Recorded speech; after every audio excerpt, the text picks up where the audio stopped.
thì bùi ở tết mà tuy phone tết boa sang he khoan sa takin adur khu pa lia khu na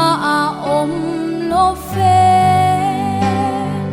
kan long tu na apil don hi nang ma imu hin si borali la poi ti lo fe mi thâu thuai la min chan him te khit le le tui phone in a thuan o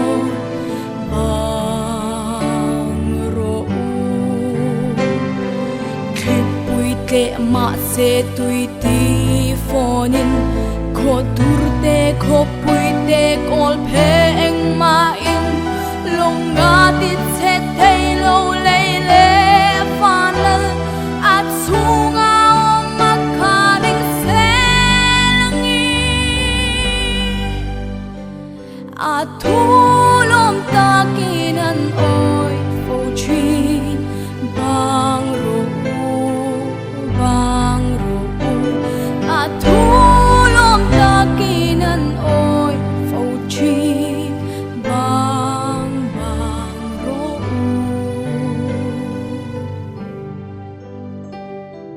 lalpa lung ang may kani ko ve la ka chung hiya boralin ka in ring fawani chan pui lo then ma lo chua khem na te hi thi pui ang ni ka chung a theng chui hết lâu các căn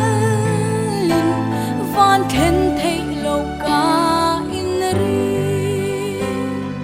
khi bụi tê hao nghìn hao re ang che bang